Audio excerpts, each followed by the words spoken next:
Hello, folks. I'm Josh McGee. Welcome to another episode of the Gateway to Soccer Show. Thank you so much for tuning in. As always, I hope everyone is doing okay. If you're watching this right now, thank you always for the continued support. I know it's been a very long time since I've done one of these videos. I've been off in Iowa trying to get my broadcasting career going. I've been there now for the past 3 years. It's been a great time. I'm looking for my next opportunity. So while I've got the time, I wanted to drop in and talk a little soccer with you all because we're on the precipice of what is going to be a great summer of soccer with two major tournaments set to start here this month. As you can tell in the studio with the France and Spain jerseys behind me and me repping Italy, very excited to talk about the beginning of Euro 2024, which is going down this week. Germany versus Scotland tomorrow afternoon kick off the festivities of what is going to be a great month of European soccer. I'm here to talk about the tournament, break things down for you all in this episode. We're going to look at all of the groups here for Euro 2024, break down each team, how they got to this point, as far as what the roster construction looks like, talk a little bit about some players that you all already probably know, and some players maybe that you don't know, and look a little bit specifically at a player to watch for each team. And then at the very end of the episode, I will give a brief kind of assessment of the heavy favorites in this tournament. Bracket's going to be wild, right? First and second place automatically go to the next round, and then it's the top third place teams, a handful of them that also will be advancing. So as far as being exactly right with predictions and how the bracket is going to look, it's anybody's guess, right? You can pick a team that you think is going to go far, and then they run into a juggernaut just based off how the bracket kind of turns out. So we'll just kind of give a quick overview of everybody, and then we'll assess things there at the very end. But very excited for Euro 2024. And we, of course, have to start at the beginning with Group A and the host in Germany. Germany, they qualified as the host, so they didn't have to do any Euro qualifying. They've been playing, of course, a bunch of friendlies to get ready. Back in March, they took on a couple of heavyweights in France and the Netherlands. They won both those matchups. However, recently, as far as last week is concerned, they drew 0-0 versus Ukraine.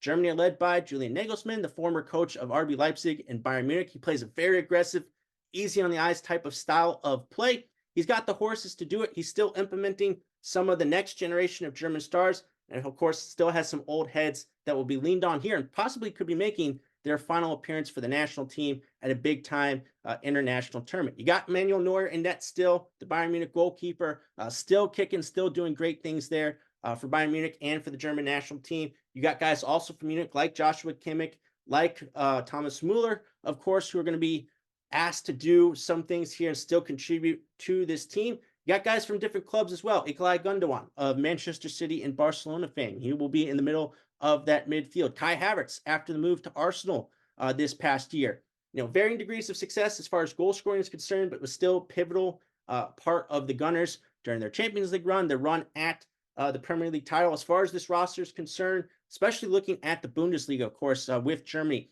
4 players from Stuttgart who were able to secure a Champions League spot this past season. You got 3 from Bayer Leverkusen, the juggernaut that Leverkusen was, going unbeaten in the Bundesliga season to take the title there. You also got 2 players from Borussia Dortmund who made it all the way to the Champions League final. So a lot of pedigree in this German side. As far as some of the other players to look out for, and a guy I want to specifically look at, I'm going with Florian Wirtz. Wirtz played for Bayer Leverkusen, of course. Again, a lot is going to be talked about the season that they just had. You got guys like Jonathan Tah also on this team from Leverkusen who are just great. But Wirtz, great offensive player. He's going to play out on the wing for Germany. 11 goals and 11 assists for Leverkusen in league play this past season. A tremendous young winger, someone who's going to inject some life and some pace into a German side that, you know, is much known for just their cool, calm, collected style of play. But he's going to bring a little bit of a burst to what they're able to do. So you throw in Wirtz along with a lot of these veterans. Germany, of course, playing in their home country. They're going to be looking to make some noise here as a potential, you know, a favorite, one of the favorites here at Euro 2024. Next up, Germany's opponents in their first match, and that would be Scotland. Scotland, as far as Euro qualifying were concerned, they finished second in Group A. They only lost 1 match, and that was to the first place team in their group in Spain. They went unbeaten against the likes of Norway and Georgia, who also qualified for Euro 2024. Back in March, it was a tough 4-0 loss to the Netherlands, but most recently they took on Finland in a friendly and they drew 2-2, which was interesting, of course, because Scotland has always had a little bit of trouble when it comes to scoring goals. They're led by Steve Clark, you know, formerly connected to Chelsea.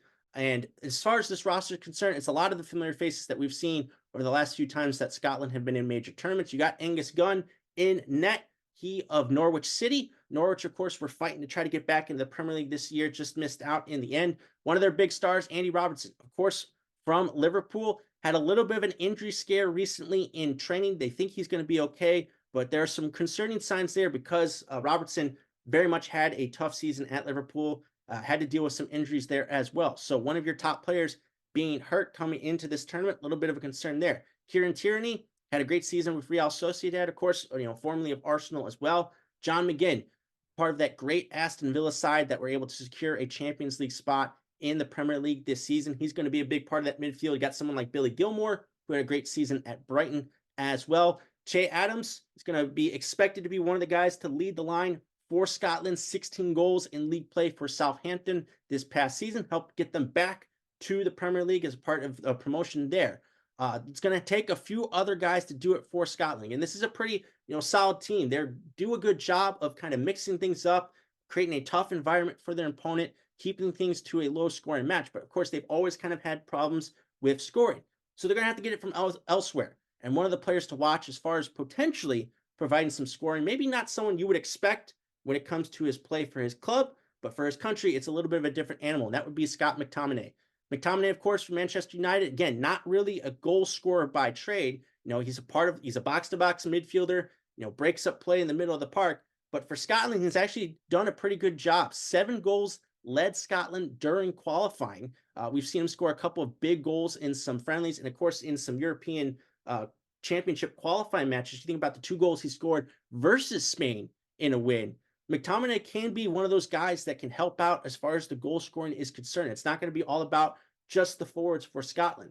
If he can provide a little bit of that extra production, you get some help from someone like McGinn, and of course the forwards like Adams show up, Scotland has a pretty solid chance of getting out of this group. Obviously, Germany are going to be the favorites, but as far as the other teams who could potentially get out of this group, it really could be any one of these 3 teams, maybe getting 2 spots. You never know as far as that 3rd place is concerned. So Scotland, they got a pretty good mix of a lot of guys who've had a lot of experience over the last few times that they've been in major tournaments. They have an opportunity to get out of this group. Next up, I want to take a look at Hungary. They placed first in their qualifying group, Group G. They went unbeaten in 8 matches. However, it was a little bit of an easier qualifying group. Serbia were the only other team to qualify from this group. As far as recent fixtures, as far as friendlies are concerned, they lost to the Republic of Ireland 2-1. So that's a little bit of a concern for Hungary going into this tournament. They are led by coach Marco Rossi, who's been the manager with them since 2018. Think about it. Last time in 2020, Hungary drew France,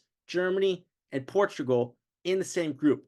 Much better odds this time around for Hungary to try to get out of the group stage. As far as their roster is concerned, they got a couple guys that some people will be familiar with. You got the goalkeeper in Peter Gulaski and center back Willy Orban, both of RB Leipzig, who had another pretty good season in the Bundesliga. As far as some MLS connections, it's really funny to see just how many there are at the Euro 2024 with some of these teams. Daniel Gazdag, 10 goals so far this season for Philadelphia Union. I think he's going to play a little bit of a role here when it comes to Hungary and trying to get them out of the group stage. But when it comes to Hungary and the player to watch, sometimes it's going to be the most obvious, right? It's going to be the star player. And for Hungary, that is Dominik Szoboszlai. 25 starts in 33 matches in his first season with Liverpool. He had 3 goals and 2 assists, but he is the guy that stirs the drink. He is the creator for Hungary when it comes to goal scoring opportunities, either for himself or for others. He handles all their set pieces as well. He's going to have to play at his very best. He's had a little bit of problems when it comes to injuries over the last few years, but for this year, when he was called upon for Liverpool, he had some of those moments of magic, and for Hungary, he consistently does it. So as far as this team's ability to get out of the group stage, I'm not going to say it falls 100% on Szoboszlai, but he's going to have to play a major role if Hungary are going to have a chance to get out of Group A. And lastly, in Group A, we've got Switzerland. Switzerland finished second in a weak Group I during qualifying. They finished behind Romania, and the biggest problem for Switzerland was they didn't win their last 4 qualifying matches. So as far as their form, they're not good in the slightest. They drew 0-0 back in March with Denmark. Recently in a tune-up match, they did beat Estonia 4-0, but obviously some concerning signs there as far as how they finished during qualifying. They are coached by Murat Yakin, who helped lead them out of the group stage at the 2022 World Cup. Switzerland, they always manage to qualify. They're a very solid, sound side. They just don't have that extra juice when they're taking on some of those top teams. Again, you think about how things ended up at the 2022 World Cup. it wasn't a pretty sight. But still, a lot of familiar suspects here with this Switzerland national team, and maybe some fresh faces. Think about in net. You've got Gregor Kobel, who just helped lead Borussia Dortmund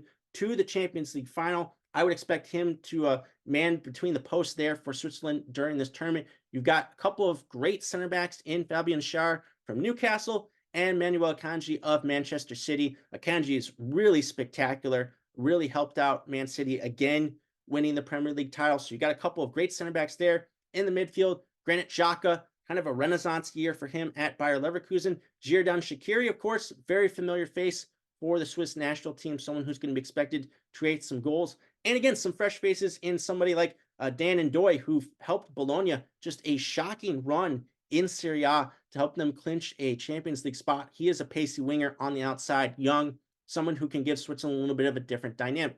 Somebody else who's going to give Switzerland a little bit of a different dynamic, who can offer some pace as well, as my player to watch for them, and that is Zeki Amdouni.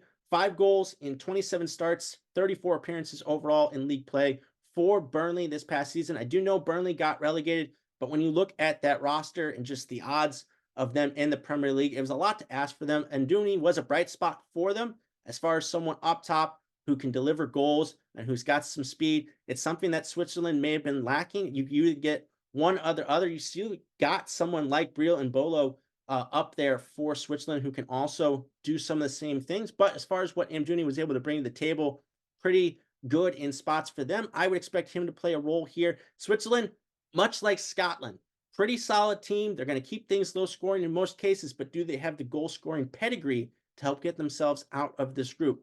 Germany, obviously, are going to be the favorite. I would put Switzerland a little bit ahead of Scotland as far as just the totality of the goals that they can get from their forwards and from the midfield. I like their defense a little bit better, especially when you've got the center backs that they do over the center backs for Scotland. Hungary, though, I mean, again, they could maybe cause some chaos, especially if Szoboszlai is on form. So it's a very intriguing group behind Germany. Expect them to qualify at the top of this group. But as far as what happens after that, we could see 1 or 2 teams possibly get out of Group A. All right, let's now move into Group B. What many believe, I believe, is the group of death here of Euro 2024. 2 of the 4 teams in this group, you can see their jerseys on the screen right now. Another team arguably has been the most successful European team over the past few years. And then, of course, there's going to be another team that's going to be fighting and scrapping to maybe get something out of Euro 2024 because they are going to be up against it. Let's first talk about Spain. Spain won 7 of their 8 matches in qualifying. They led their group with 25 goals scored and only allowed 5 on the other end. They lost 1-0 to Colombia, which is a very impressive result when you compare it maybe to the U.S. men's national team. They drew 3-3 with Brazil back in March. Recently, in a tune-up, they beat Andorra 5-0, and that kind of displayed the full power of this Spanish national team. They're coached by Luis de la Fuente, who coached Spain at the under-19 level, the under-21 level, and the under-23 level, led them to a Nations League victory as well. So he's got his team in fine form.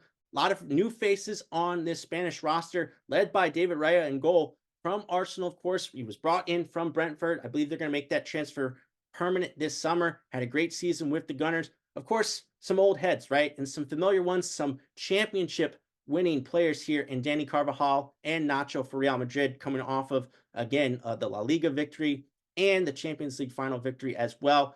The midfield, couple real class, world-class players, I should say here. Rodri from Manchester City. Pedri, the young, dynamic, again, box-to-box midfielder from Barcelona, fully healthy this time and is going to be contributing a lot here at this tournament. They got a diverse forward group, a couple of interesting players. You got guys like the big-time strikers, Alvaro Morata and Joselu from Real Madrid, those kind of target men up top, joint top scorers in qualifying, those two. And then you got someone like Michael Oyarzabal from Real Sociedad, scored a hat trick versus Andorra, has been quite the goal scorer in La Liga over the last few years, somebody who offers a little bit of a dynamic than what Morata and Joselu offer up top. So Spain have got some options now here as far as goal scoring is concerned. Another option, someone who is going to have their coming out party potentially here as a young player at this tournament.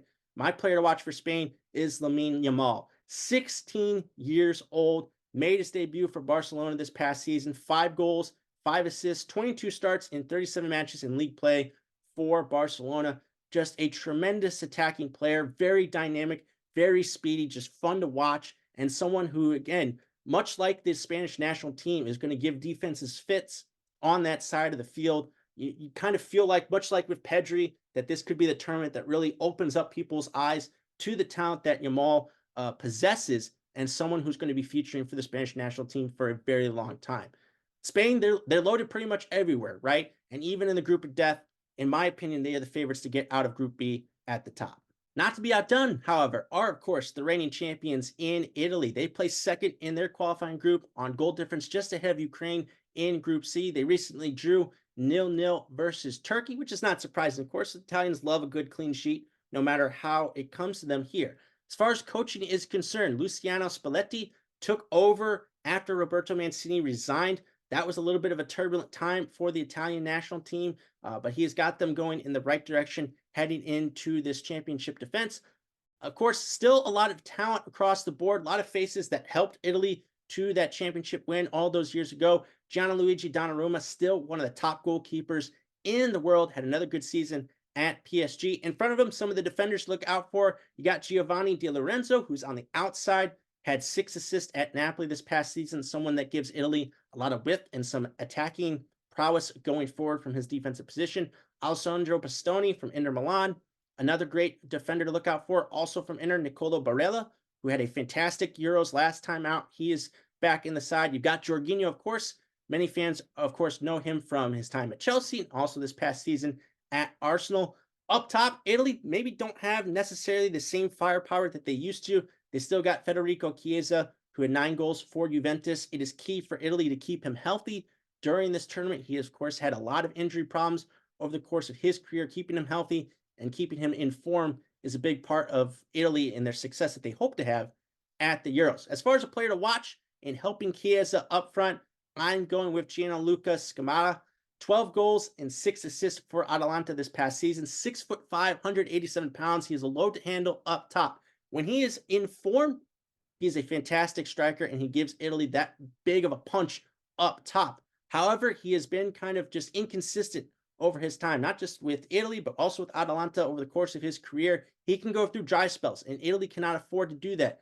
They're not going to be able to get by trying to hold everybody, to a 0-0 draw, essentially, at this tournament, or just rely on their defense. They're going to have to find a way to get some goals. They don't have as much attacking talent this time around. And even in the midfield, someone like, Marco Verratti, who was a huge part of Italy's success last time around, not even in the squad. This time they've had to deal with a couple of injuries as well, as far as players bowing out from the roster. Someone like Scamacca and obviously Chiesa are going to have to be in form, scoring goals for Italy to even have a chance to contend for a repeat here. They've got the pedigree, they've got the talent, they've got the defensive prowess to be consistent in this type of a tournament format, and especially to get out of Group B, either as the second place team or as a third place team.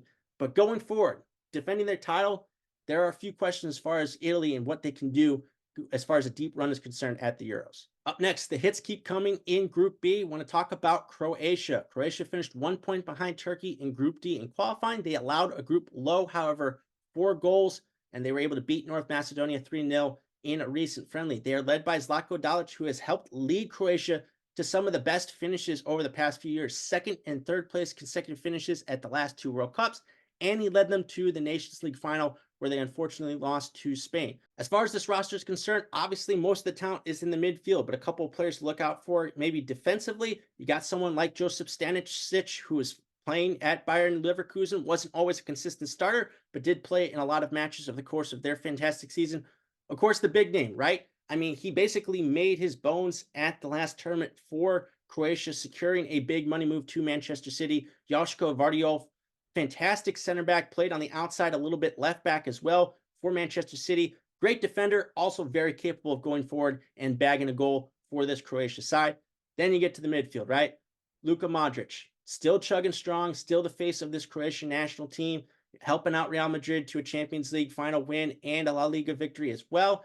You got someone like Mateo Kovacic as well from Manchester City, who is a big part of this midfield. Ivan Perisic, still out there on the wing, still providing some goals and some goals, creating opportunities for Croatia and for a club. But as far as someone to help out these guys, because most of them are a little bit long in the tooth, I am looking at a player like Andrea Kramaric, who scored 15 goals for TSG Hoffenheim this past season. He led Croatia during qualifying with 4 goals. He's going to play up top for Croatia. He's got to find a way to combine with the likes of Modric, with Kovacic, with Perisic, with Brozovic maybe off the bench as well, another midfielder to look out for, and create some of these goal scoring opportunities. Croatia are going to have the firepower from the jump in this group when you're going up against Spain, when you're going up against Italy, and then if they're able to get out of it, some of the other heavyweights in this European Championship, as far as the development of these other teams, they've got a bunch of young goal scoring talent coming in, and Croatia are still leaning on this same group. That's going to do well from an experience, from a pressure standpoint, but when it comes down to it, and you're going up against a lot of this young talent and teams that can just throw on a bunch of different guys from off the bench, do Croatia have, the players to do it here at this point with all the guys that they have at this point in their career, especially thinking about Modric, who I believe is at 38 years old or close to it there. Do they have the legs still left to make another deep tournament run? You love them because of the experience. You love them because some of the names in this team and the talent that they have. But that really is the only question going forward here with Croatia. But they should still be expected to play a huge role in this Group B. Lastly, in Group B, you have those 3 big fish, and now you've got the minnows of this group. I don't know how many Cheers fans are watching, but of course, I am talking about Albania. Albania, surprisingly, they won their qualifying group, Group E, a few months ago on goal difference over Czechia. They allowed a group low 4 goals, and they've looked pretty good recently in their friendly tune-ups. They beat Liechtenstein and Azerbaijan in last week's friendlies by scores of 3-0 and 3-1 respectively. They are led by a former Champions League winner at Barcelona as a player, the Brazilian great Silvinho. He helped Albania qualify for just the 2nd time ever in their country's history. Very exciting times, but of course, they have a huge mountain to climb as far as the other 3 teams in this group. As far as the players who are going to help them try to do it, you got someone in goal like Etret Berisha, who had 14 starts for Empoli in Serie A, could be one of the guys that Albania look to be in net for them here for this tournament. You got someone like Berat Gimsiti at Atalanta, who had a fantastic season with them. He is in some fine form. Then you got a couple guys from Serie A as well, who were pretty good goal-scoring threats. You got someone like Needham Bajrami, who played for Sassuolo, 3 goals during qualifying for Albania. Then you got someone like Christian Aslani from Inter Milan, who also helped them to have a great season in Serie A. The guy I'm looking at, I'm a little bit biased as a Chelsea fan, so I wanted to give him a bit of a shout out here. Armando Broja, 22 years old. He was loaned to Fulham by Chelsea, 6'3", 183 pounds. Still very much a young player trying to figure things out, but has had a lot of talent. Obviously, a big body in front of net, and someone that Albania are going to look to target here as sort of an outlet to get themselves out of these high-pressure situations. They're going up against some of the best in all of Europe here. They're going to have an outlet first to get themselves out of tough defensive situations, and then they need somebody in front to target. And there's no better candidate than Broja. This is an excellent opportunity for him to get these opportunities to play against some of the best in the world, to continue his development as a young player. I don't know if Chelsea are going to keep him, past this summer, or if he's going to get sold somewhere else. But this is an opportunity for him to really lay the groundwork for his development, and for Albania just to give him a shot here to get out of Group B.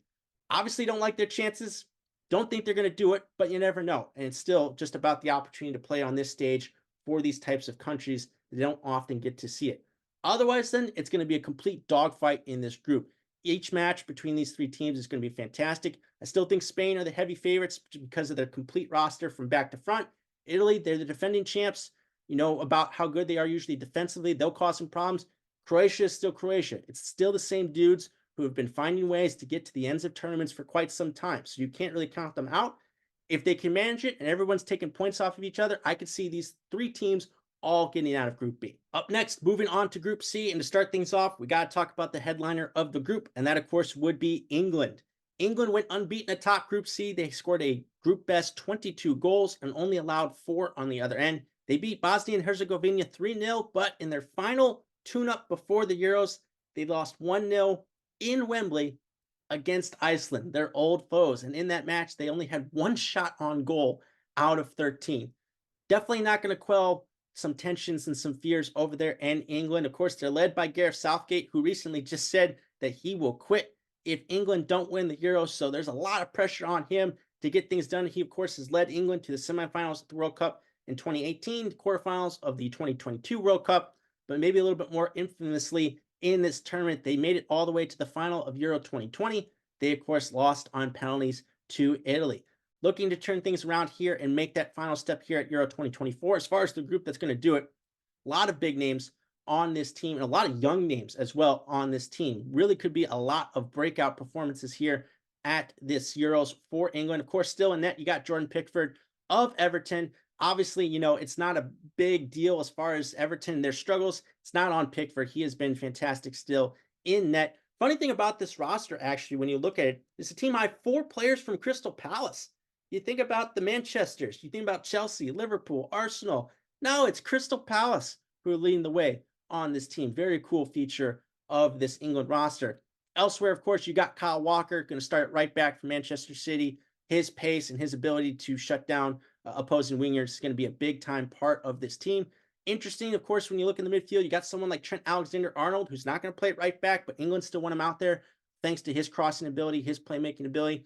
Declan Rice, after the big money move to Arsenal, had a fantastic first season with them. He'll be in the middle of the park for England as well. Kobe Manu, of course, 19 years old, Manchester United, could be a big-time feature as well, making his England debut at the Euros. Then, of course, you got some big names when you move further up the pitch. Jude Bellingham, again, Champions League winner at Real Madrid, a big name, obviously, going to play maybe a little bit back, sometimes installed as a false nine for Madrid. I think that's what happened, actually, in the Champions League final. But he's a guy, of course, who's going to be dependent upon, score a lot of goals. Harry Kane, again, of course, made the move to Bayern Munich during qualifying. He had a team-high 8 goals. He's going to be leaned upon. Phil Foden, Player of the Year in the Premier League for Manchester City. He will play a big role as well. You could literally name pretty much almost the entire England roster as far as players to watch are concerned, because there's so many big names, there's so many young names to take a look at. I didn't even mention Bukayo Saka, who, again, had a fantastic season at Arsenal as well. But of course, I'm biased. I'm sorry. I'm a Chelsea fan. I'm very excited to see what type of encore is in store for Cole Palmer. Cole Palmer, 22 years old, made the move from Manchester City to Chelsea, second in the English Premier League with 22 goals this past season, 9 of which were from the penalty kick spot. He added 11 assists in his first season for Chelsea, basically brought them up from the brinks of what was going to be a disastrous season to get them on the precipice. If, Manchester City had done what was expected of them and win the FA Cup, they could have been in the Europa League. And Palmer, of course, was the main man as far as saving Chelsea's season. For England, had a goal recently in one of their tune-ups from the penalty spot. Think about it. Over the course of history, not just recent history with them losing at Euro 2020, across the entire history, England and penalties, they don't mix. But you got a guy here who's been scoring a lot of penalty kicks over the course of this past season. So it's good to have Palmer in the fold. He's a great playmaker as well. Obviously, he's going to play out on the wing, capable goal scorer, capable guy to set other players up. I think he's going to actually really cement his spot in a crowded England team. There's going to be some rotation. If you're not up to your game, you're going to get quickly taken out of this England squad, because they got people, and they got people for those people. Palmer, though, I think is going to be a guy who's going to find a way to stick in England's rotation for the long term in this tournament. They're loaded up top. Defensively is my concern for England. They don't really have a natural left back. Luke Shaw is the only one I think on the roster. Of course, he was injured for pretty much the entire season at Manchester United. I think Kieran Trippier is going to play out there, but again, playing out of position. The center backs, maybe a little bit unproven. You got John Stones, but as far as somebody else to mix in with him, I don't know if they got the experience back there as well. So that's really the only concern I got for England. If the game gets bogged down like it did versus Iceland and the offense isn't clicking, can they keep other teams out? We'll have to see. But England, regardless, with the talent that they've had and what they've been doing at big tournaments, they're one of the odds-on favorites to compete for the Euro 2024 crown. As far as the other teams in this group with England, they're going to have a little bit of their hands full, because up next is Denmark. Denmark finished top of Group H during qualifying. They were one of 4 teams with at least 18 points across all of Euro qualifying. They beat Sweden and Norway 2-1 and 3-1 respectively in last week's friendlies to get themselves ready to go for the Euros. They are led by Kasper Hjulmand, who led Denmark to the semifinals of Euro 2020 last time out.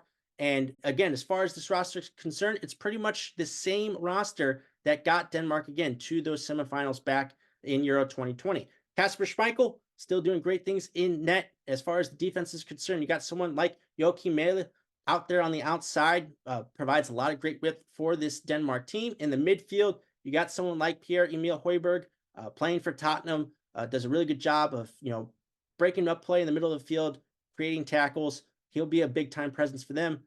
Christian Eriksen, still going strong, and it's not lost on me thinking back to the last time, Euro 2020. Christian Eriksen didn't finish the tournament. We all know what happened.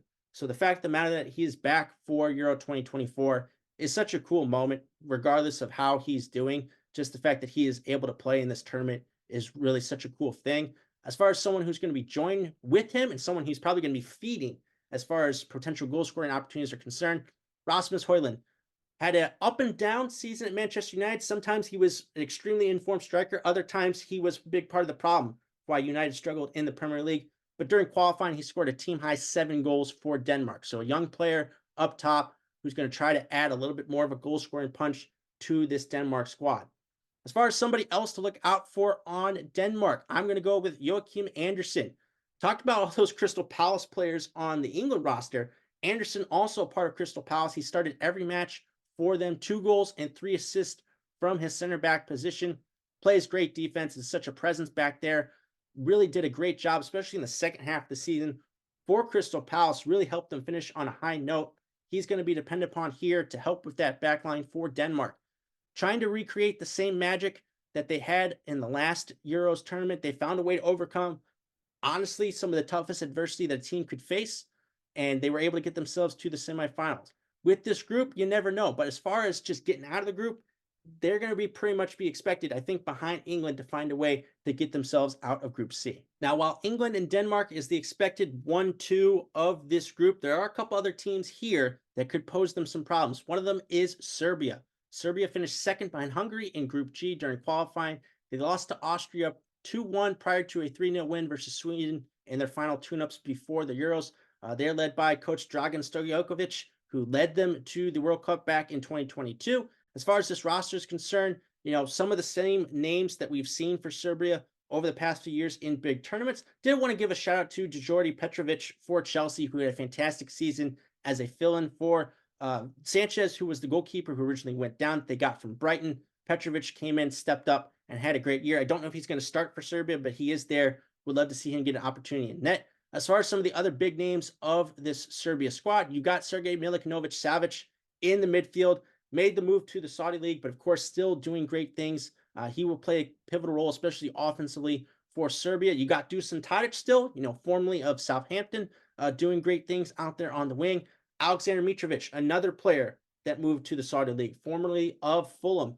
5 goals, led the team during qualifying. A big load of a striker up top there who's going to pose some problems to opposing defenses, as well as somebody else. My player to watch for Serbia, Dusan Vlahovic, Juventus 24-year-old striker, 16 goals this past season in Serie A. Somebody who can join Mitrovic, or if they go with the one striker setup, someone who can come off the bench or vice versa with Mitrovic, as far as just, again, really grinding down defenses up top. I think Vlahovic is a little bit of a more faster forward than Mitrovic, but still, both of them are physical presences up top, and Serbia are going to need one or both of them especially to be ready to go here for this tournament if they want to get out of Group C. Last but not least, in Group C, we've got Slovenia. Slovenia tied on points with Denmark in Group H.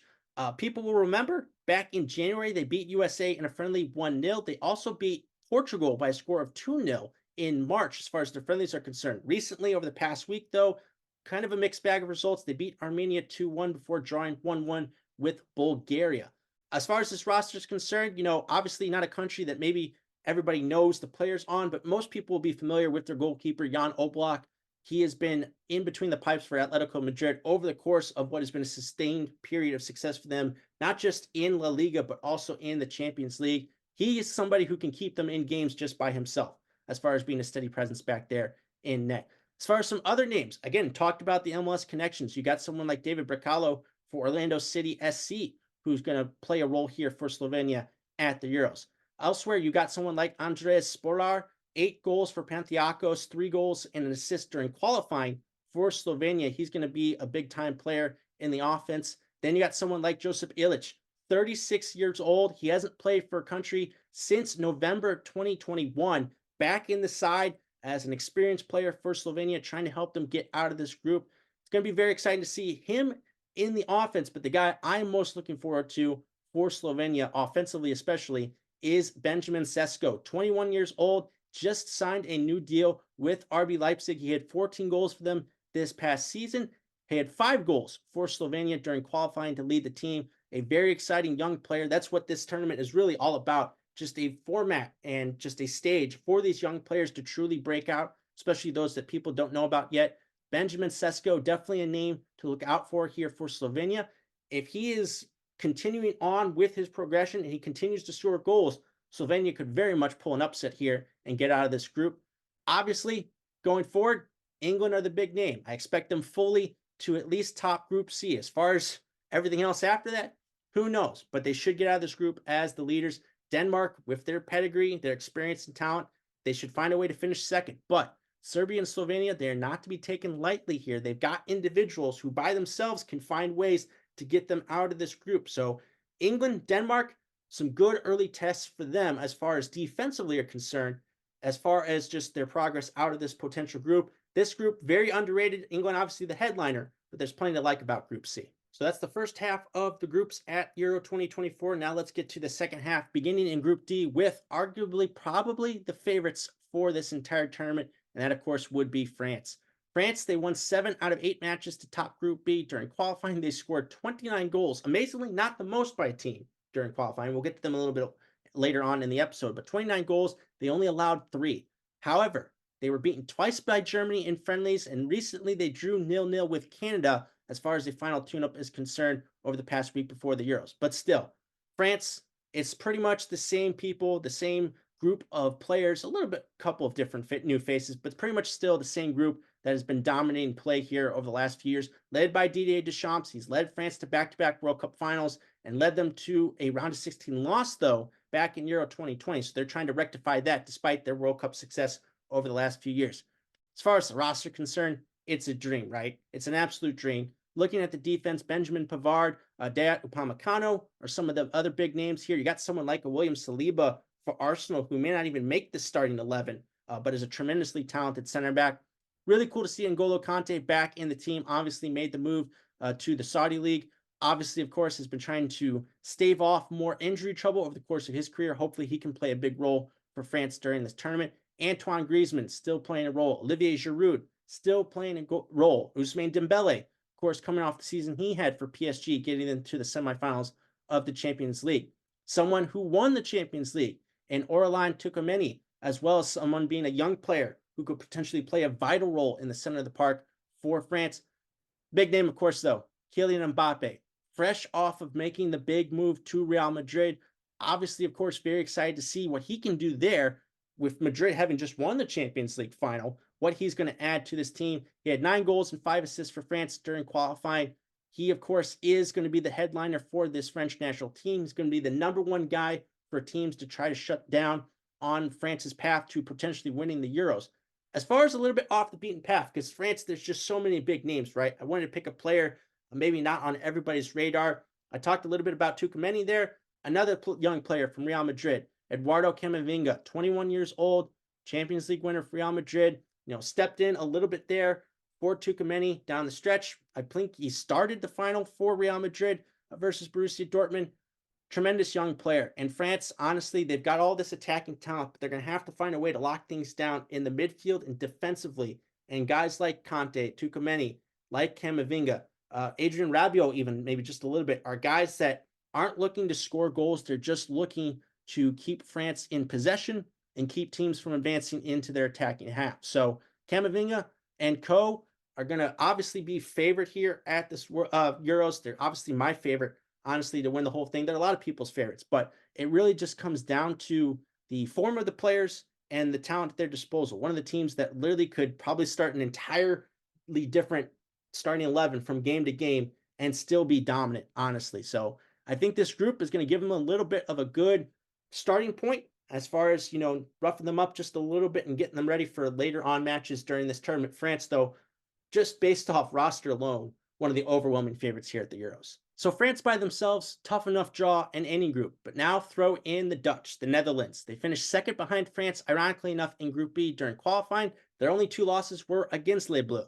They beat Canada 4-0 recently in a friendly, kind of showcasing their might and the talent at their disposal as they prepare to get ready for the Euros. They're led by Ronald Koeman, of course, in his second term, originally resigned to coach Barcelona, but now he's back with the national team, and he has a lot of players to pick at his disposal. As far as the defense is concerned, a couple of great center backs in Matthijs de Ligt and Virgil van Dijk. to help lock down that defense on the outside. Be interested to see how someone like Mickey Van de Veen, who had a great season at Tottenham, is implemented into this team. Denzel Dumfries, he had 5 assists during qualifying to lead the Netherlands as well. Someone who offers a lot of pace and a lot of prowess on the outside for the Dutch. Someone like Xavi Simons, who is a very young player, but at 8 goals and 11 assists this past season for RB Leipzig, who's going to be a little bit of a different face, who will get implemented into this team. But you still got some of the old heads, up top for the Netherlands. Memphis Depay. You got someone like Wout Weghorst, who had a pretty impressive clutch goal last time out in this tournament for the Netherlands. Cody Gakpo, of course, had his coming out party last time out for the Netherlands. He's going to be involved as well. Obviously, tough blow for them. Frankie de Jong of Barcelona ruled out due to injury. He's been pulled from the side, but getting called into his place, Ian Maatsen, who just had a fantastic season at Borussia Dortmund on loan from Chelsea. So pretty much almost, as far as the talent is concerned, it's not too much of a drop off between those two players. A lot of attacking talent, but obviously the defensive talent is with the Dutch over the last, few attempts of them at big tournaments hasn't quite been there, but it's been growing over the last few years or so. But as far as a player to watch, I'm going to stick on the attacking side. You got to. When it comes to the Netherlands, you got to talk about an attacking player. And I'm going with Jeremy Frimpong, 23-year-old, 17 goals and 14 assists over the last 2 seasons for Bayer Leverkusen. Of course, having a great season this past year, helping Leverkusen that unbeaten record in the Bundesliga. I think he'll be one of those starters, along with Depay, as someone on the outside who is going to just look to make life a living hell for opposite outside backs for opposing teams. But as far as the form that he is in and what he brings to the table, I think he's got to play a pivotal role for the Dutch.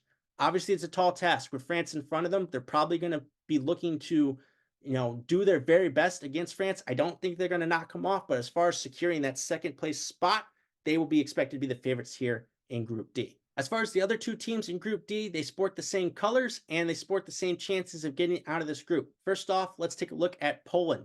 They finished third in Group G. They had to beat Estonia and Wales in the playoff just to get to the Euros. They beat Wales 5-4 on pens, so they barely were able to get into this tournament. Recently, in a friendly, they were able to beat Ukraine, who are also in Euro 2024, by a score of 3-1.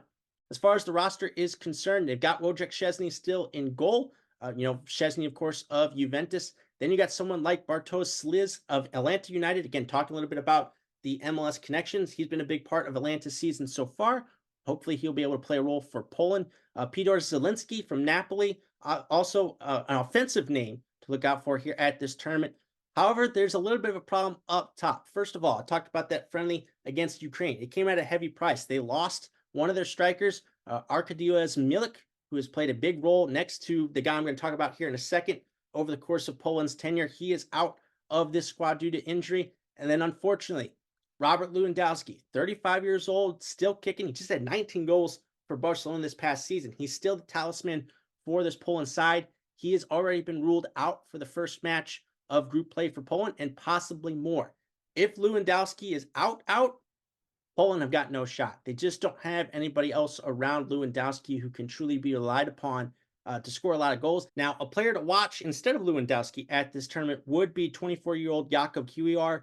11 starts in 20 matches this past season for Arsenal, had made all 10 starts in qualifying for Poland, a guy who can play as part of a back three, but also can get forward as maybe an outside back, was a kind of a bright spot there for Arsenal that they didn't really expect, but played well in the role and the starts and everything that he was given. But unfortunately, again, it's just probably not going to be enough. They just don't have the horses with no Lewandowski going up against the teams that they are going against in this group, France and the Netherlands. I just don't think they're going to have the necessary tools to find success without Lewandowski, without Milik. That is pretty much almost all of the goal scoring output for Poland. So unfortunately, due to those injuries, they got to be looked at as that last place team potentially here in this group. As far as that other red and white team in this group, that would be Austria, and they are pretty much in the same boat as Poland. Now, in qualifying, they did finish 1 point behind Belgium in Group F. Recently, in friendlies, they beat Serbia 2-1, and they drew 1-1 with Switzerland.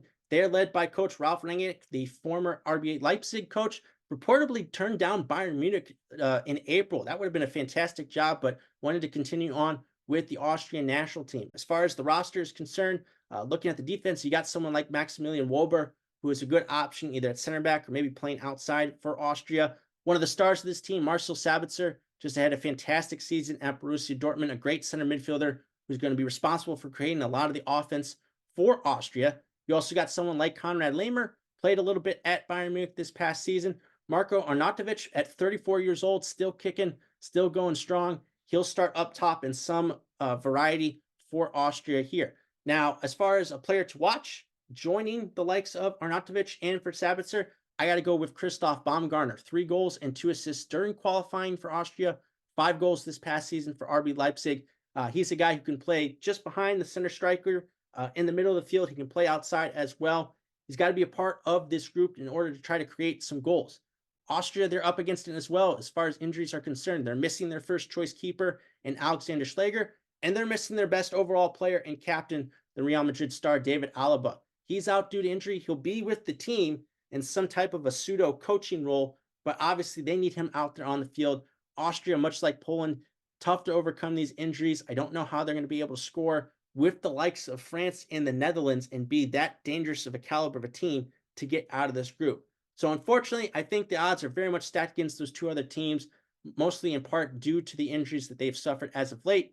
France and the Netherlands are the only 2 teams I see getting out of this group. Moving right along to Group E, we're going to start off with the headliner of this group, and that would be Belgium. Belgium top Group F by 1 point. They scored 22 goals during qualifying versus only allowing 4 on the other end. They had clean sheet wins in last week's friendlies back-to-back to get themselves ready to go for the Euros. As far as this roster is concerned, again, you would think in net it's going to be Thibaut Courtois, having recently just come back from injury, started the Champions League final for Real Madrid. He, unfortunately, though, has had a falling out with the current manager there in Domenico Tedesco. So no Thibaut Courtois, but this is still the golden generation of Belgium soccer. It's probably their last go-around, but they're all still pretty much there. Thomas Meunier, a guy who's going to play on the outside for Belgium. You still got someone like Jan Vertonghen in defense. Kevin De Bruyne, he's still the star player, still honestly one of the best goal creators in the world. Had another great season with Manchester City. Youri Tielemans was a part of that Aston Villa team that was able to secure a Champions League spot. Romelu Lukaku, obviously very divisive as a striker, but he did have 14 goals during qualifying, so he's still a big part of what Belgium have to offer as far as attack is concerned. Somebody who's going to be joining him up top is going to be Leandro Trossard. Had a great first season with Arsenal after making the move from Brighton. You know, going to offer a lot of pace, a lot of creativity there as someone who will be backing up Lukaku. Another guy who's going to be backing up Lukaku and is one of the more obvious choices, I think, as far as a player to watch, is Jeremy Doku. Doku, just 22 years old, made the move to Manchester City in his first season with the Premier League champions, 3 goals and 8 assists in league play. Just an absolute dynamite of a winger. He's got tremendous speed. He has great creativity, and he has the ability to sucker in those outside backs, and he just always makes the right play. He's going to be a lot more unselfish than selfish. He's going to look to set up other players more so to go for goal himself, but still, he's going to offer that pace and that explosiveness that maybe is missing from some of these older players for Belgium. They're going to be the favorites in this group. I expect them still to top it. As far as going up against some of the other teams, they could potentially run into a heavyweight second-place team like the Netherlands or Italy. And from that point, who knows? But the desperation and the pressure for this group of Belgian players like Lukaku, like De Bruyne, like Meunier, all of these guys to finally come away with the championship win is huge. Belgium, I like them in this group. Going forward, though, that's another question. As far as the other teams in this group, it's an interesting collection of teams. I want to start off with Slovakia. Slovakia finished second in Group J behind Portugal. They beat San Marino and Wales each 4-0 in tune-up friendlies here before the Euros. They are led by Francesco Calzona, who was actually named the Napoli manager back in February. He's the first ever Serie A manager to serve as a national team manager at the same time as he is doing so for the club. So kind of a cool thing that he's pulling double duty here in helping Slovakia get to the Euros. As far as the roster is concerned, Martin Dubravka, the starting goalkeeper from Newcastle, he will be in net for Slovakia. You got someone at center back like Milan Skriniar, who had a really good season for PSG. Some of his attacking talent is concerned. You got someone like David Hanko for Feyenoord. Andre Duda as well is going to play a role there in center midfield for Slovakia. As far as someone who's going to help out on the offensive end as well, my player to watch, that would be Lucas Haraslin. 12 goals and 5 assists for Sparta Prague this past season. Slovakia, again, a team that can mix it up with the best of them, can create kind of, again, a gritty atmosphere, can keep things low scoring, but do they have the prowess on the attacking end to pick up the goals necessary to win them these games? That will be the question asked of Harassland and some of the other talent that they have at their disposal. But this is a team that constantly makes these tournaments, right? They're constantly at the Euros, they're constantly at the World Cup. They find ways to get results in these games. So while Belgium are the favorites, as far as the other collection of these teams are concerned, Slovakia has just as good a chance as some of these other teams and possibly finishing second here in this group. Up next, the sentimental favorites, at least on my end is concerned, hopefully on your guys' end as well. That would be Ukraine. Ukraine finished third in Group C behind England and Italy. They beat Bosnia-Herzegovina and Iceland 2-1 each in the playoff. A couple of big-time wins to get them to this point. Recently, they drew 0-0 versus Germany before losing 3-1 to Poland in friendly. So not the greatest of results, but still, there's a lot to like about Ukraine coming into this tournament. They are led by Sergei Rybrov, who scored Ukraine's first ever World Cup goal. So very cool to see him kind of this full circle moment of leading them to the Euros here as a coach when he was such a great player for them back in the day. As far as this roster is concerned, I'm not entirely sure that this is going to be the man in between the net, but I think he has to be. Andre Lunin had a fantastic season stepping in for Thibaut Courtois at Real Madrid, basically led them through the majority of the Champions League, got them to the final. Courtois took over then, but Lunin had a fantastic tournament run there, was great in La Liga. He should definitely be the guy to step up for Ukraine here in this tournament. You got someone on the outside in defense like Vitaly Mykolenko, played for Everton. Again, still a really exciting player there on the outside, someone who can add an extra element to this Ukraine team. Some of the bigger names in this team for Ukraine, Alexander Zinchenko, of course, of Arsenal, had a great year for them there. Andrei Yarmolenko, as well as someone who's been constantly there for Ukraine. He's played in a lot of their big tournaments over the course of his tenure. Artem Dovbyk, 24 goals this past season in La Liga for third place. Girona was basically one of the main leaders to their surprise run to a Champions League spot. And then you also got someone like Roman Yarmolenko, again, a guy who's been there for Ukraine, has been playing in the La Liga for Valencia, an experienced hand there up top. But continuing on with the theme of this video, I'm biased. So, of course, I want to talk about Mykhailo Mudryk, 23-year-old, of course, made the big money move to Chelsea. It hasn't really paid off in the way that his transfer fee would have you think, but still, 5 goals, 18 starts in 31 matches this past season for Chelsea. There were times where you could clearly see the talent is there. He is one of the fastest players in the league, just tremendously pacey. He has the ability to occasionally pick out a ball as well. He's a pretty good passer. It's just his finishing ability is still very much needs to develop. It's just not at the point to where he can be a top player just yet. So obviously, of course, that doesn't bode well for a guy who's playing in a further position, but still, he has shown flashes for Ukraine here over the course of their qualifying for the Euros. And he's just a guy that brings a different dynamic than all these other Ukraine players. Most of these guys are a little bit on the older side. You think about Yarmolenko, you think about Yarmolenchuk. And obviously somebody like Dovbyk is a guy who doesn't have the pace even close to what Mudryk can bring to the table. So he's got that.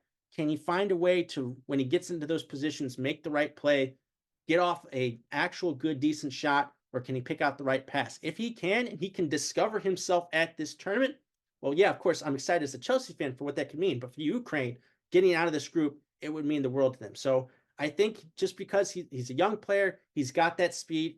Even if it's just speed, it's still on a different level than what some of these other players offer for Ukraine. Then lastly, in Group E, we've got Romania. Romania went unbeaten in 10 matches to top Group I. They allowed only 5 goals, a very impressive run for them to get to the Euros here. They had 2 0-0 friendly draws to prep themselves here for this upcoming tournament. As far as some of these guys on the roster, again, most of these guys are not going to be well-known players to the casual soccer fan, but you got someone like Hurtu Moldovan, who is the backup at Atletico Madrid under Jan Oblak, so a guy who's at least at a big club. He's had access to their resources, someone who could come in and man the pipes for Romania. Andre Burka, 6 goals in the Saudi Pro League. Then, of course, you got one of their more well-known players in Nicolae Stanicu, who was the joint top scorer in qualifying for Romania. As far as someone, for me, on my end, a player to watch for Romania, I picked a defender here. I picked Radu Dragusin, 22 years old, began the season with Genoa, but then eventually moved to Tottenham here during the January transfer window, got in a couple of matches for them, looked pretty good. So someone with Premier League experience in a squad with not a lot of players playing in the big 5 leagues across Europe is extremely pivotal, especially for a young player. So already getting a little bit of that experience. This is the tournament that he could really use to continue his development. So someone back there for Romania's defense who's going to see a lot of different attacking talent. Of course, you got the big players at Belgium. You got Ukraine and their crafty offensive players. It's going to be a tough test for Romania here in this group to try to get themselves out of it. Like I said, Belgium seemed like the pretty clear favorites to get out of it. But when you look at the likes of Romania, when you talk about Slovakia, when you talk about Ukraine, it could really be any one of these three teams. My pick's going to be Ukraine, but for all we know, it could be one of these other couple of different teams. So Group E offers, a lot of different outcomes as to where these teams could potentially advance outside of Belgium topping this group. Now we finally make our way to Group F, and let's start off with the big dogs of this group, and that would be Portugal. Portugal won a perfect 10 for 10 as far as wins are concerned during qualifying. They led all of Europe with 36 goals versus just 2 goals allowed. Clearly the best mark in all of Europe. As far as their tune-up friendlies, they beat Finland 4-2, but then most recently lost to Croatia 2-1 last week. They are led by Roberto Martinez, the former manager of Belgium, and he has got a plethora of options to choose from. He's got 3 really solid goalkeepers. The 2 that maybe might stand out a little bit here, Rui Patricio and Jose Sa. Either one would be good choices there to man the post for Portugal. In defense, you got Ruben Diaz. Maybe not as good of a season as last year for Manchester City, but still one of the better center back options available. You also got Nuno Mendes, the outside back for PSG, helped lead them to a semifinal run in the Champions League. In the midfield, Bruno Fernandes, 6 goals and 8 assists during qualifying for Portugal. Still had a really good season for Manchester United, spot where they finished in the Premier League. Bernardo Silva, another good season at Manchester City. As far as attacking threats are concerned, you got Diego Jota from Liverpool, João Felix from Barcelona. You also got Rafael Leao from AC Milan. But of course, you still have the ageless wonder, I guess, at this point in his career. Cristiano Ronaldo, back for Portugal, led the team with 10 goals in qualifying. Obviously has been making his bones in the Saudi League after that big move there. He's still Cristiano Ronaldo. He's still a huge part of this Portugal team, and he will play a large role for them here in this tournament, what honestly could be his last Euros, at least, appearance for Portugal. As far as a player to watch, on my end, I got to go with Vitinha. Vitinha at PSG this season honestly was one of their better players, just behind Mbappe. 9 goals and 5 assists in all competitions for PSG, 24 years old. I think he's going to play one of those 3 center midfield roles for Portugal. You put him in there with someone like Bruno Fernandes and somebody else, you got a real nice mix of players there for Portugal. This roster is honestly loaded from back to front. You got the main man in Cristiano Ronaldo, who is in form at the moment. This team, of course, over the past couple of Euros has won the whole thing, so it's not like they're completely out of the blue. And as far as this group is concerned, I think they're a class above the other 3 teams. So Portugal, they're going to get out of this group. I think they're going to top it, and they could be a very dangerous team here going forward. Up next in Group F, we've got Turkey. Turkey lost once in 8 matches during qualifying to top Group D. However, they've lost their last 4 friendlies, including 2-1 versus Poland last time out, so not in good form entering the Euros. As far as the roster is concerned, looking right at the defense, you got someone like Ezeki Silic from AS Roma, who can be a sturdy hand back there for this Turkey team. Going into the midfield, guy's been one of the top players for quite some time. He's still going strong at 30 years old. Hakan Çalhanoğlu, 15 goals this past season for Inter Milan. As far as some other names, attacking-wise for Turkey, you look at someone like Salah Özcan, who plays for Borussia Dortmund. Then on the younger side, a dynamic winger who can really help things out for Turkey, might be his coming out party at the Euros. Kenan Yildiz, the 19-year-old dynamic player for Juventus, could provide some much-needed attacking threat here for Turkey. But I think the other young player to look out for here for Turkey is the guy to look out for here at Euro 2024. My player to watch, and that would be Arda Güler, 19 years old as well. Recovered from injury to score 6 La Liga goals in just 10 appearances at the end of the season for Real Madrid. Already, scoring goals in bunches for Real Madrid. You're going to be a pretty good player. And at 19 years old, he could be the future of this Turkey national team. You pair him with Yildiz, and that's a pretty dynamic, 1-2 punch there for this Turkey national team. There's an opportunity to get out of this group in second place. I think Portugal will take it cleanly. But as far as second place is concerned, Turkey honestly might be the team to look out for here in this final group. Now, as far as a team to challenge Turkey for second place in this group, you got to take a look at Czechia, the Czech Republic. They finished second in Group E to Albania on goal difference. They had 2 friendly victories over the past week, including a big-time 7-1 victory over Malta. As far as the roster is concerned, they're led by a couple of West Ham United players in Vladimir Kufal and Thomas Suchek. As far as attacking talent is concerned, you can take a look at someone like Moimir Haitiel, 16 goals for Slava Prague over this past season. Little bit of a problem for them. They are missing their captain, Michael Selidic, due to an injury he picked up after falling off his bike. Just a freak accident that unfortunately ruled him out for the Euros. But they are still led by their main man up top, my player to watch for Czechia, and that would be Patrick Schick.